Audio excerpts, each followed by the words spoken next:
ఇవాళ మనం మాట్లాడబోయే విషయం ఓ సామాన్య సమస్యలా కనిపించొచ్చు. కానీ ఇందులోని నిజాన్ని తెలుసుకుంటే హృదయం చెదిరిపోతుంది. బొమ్మలతో ఆడుకోవాల్సిన వయసు, పటాకుల శబ్దాల మీద ఇంకా భయపడే వయసు. అక్షరాల 6 ఏళ్ల చిన్నారి. ఆ చిన్నారి ఒక్కసారిగా భయంతో తన తల్లిని అడిగింది, అమ్మా, నా బాడీలో ఏం జరుగుతోంది? తల్లికి విషయం అర్థమైంది.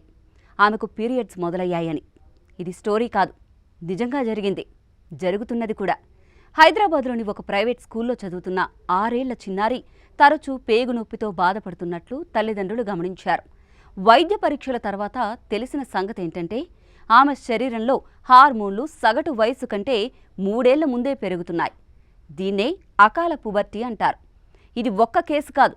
ఇటీవల దేశవ్యాప్తంగా ఈ పరిస్థితి ఎక్కువగా కనిపిస్తోంది.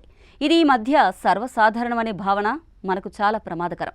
డాక్టర్లు దీన్ని ప్రికోషస్ ప్యూబర్టీ అంటున్నారు. అంటే సాధారణంగా 10 నుంచి 13 ఏళ్ల మధ్యలో వచ్చే పీరియడ్స్ ఇప్పుడు 6 ఏళ్ల వయసులోనే వస్తున్నాయి అంటే దీన్ని మనం అలాగే వదిలేయగలమా? దీనికి కారణాలేంటో తెలుసుకునే ప్రయత్నం చేద్దాం. పిల్లల శరీరాల్లో హార్మోన్ల అసమతుల్యత మొదలవుతోంది. దానికి కారణాలు ఎన్నో ఉన్నాయి. వాటిలో ప్రధానంగా మన జీవన శైలి, ఆహారపు అలవాట్లు, మనం తినే ఆహారంలో ఉండే రసాయనాలు మరియు ప్రాసెస్డ్ ఫుడ్స్. ఇప్పుడు ఎక్కువ మంది పిల్లలు రోజంతా స్క్రీన్ ముందే గడుపుతున్నారు. వారు బయట ఆడడం తగ్గించేశారు. శారీరక శ్రమ కూడా లేదు. కానీ ఫాస్ట్ ఫుడ్స్, చాక్లెట్లు, ఫ్రెంచ్ ఫ్రైస్, షుగర్ డ్రింక్స్ మాత్రం అధికంగా తీసుకుంటున్నారు.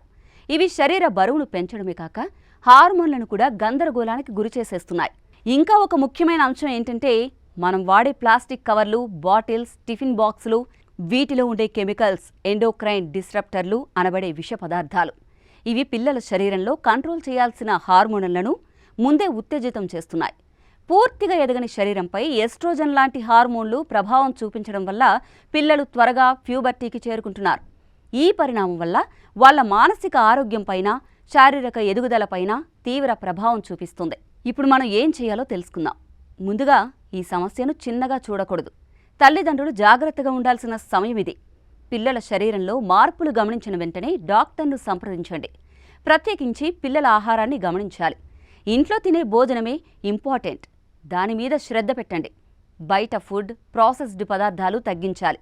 పిల్లలకు వ్యాయామం, ఆటలతో కూడిన జీవన శైలి అవసరం. ప్లాస్టిక్ వాడకం తగ్గించాలి. నిద్ర, మనసు ప్రశాంతంగా ఉండేలా చూసుకోవాలి.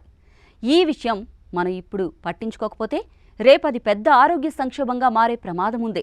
పిల్లల భవిష్యత్తు మన చేతుల్లోనే ఉంది కదా. ఇక మార్పు మన ఇంటి నుంచే మొదలవ్వాలి. ఇకనైనా మనం జాగ్రత్త పడదాం.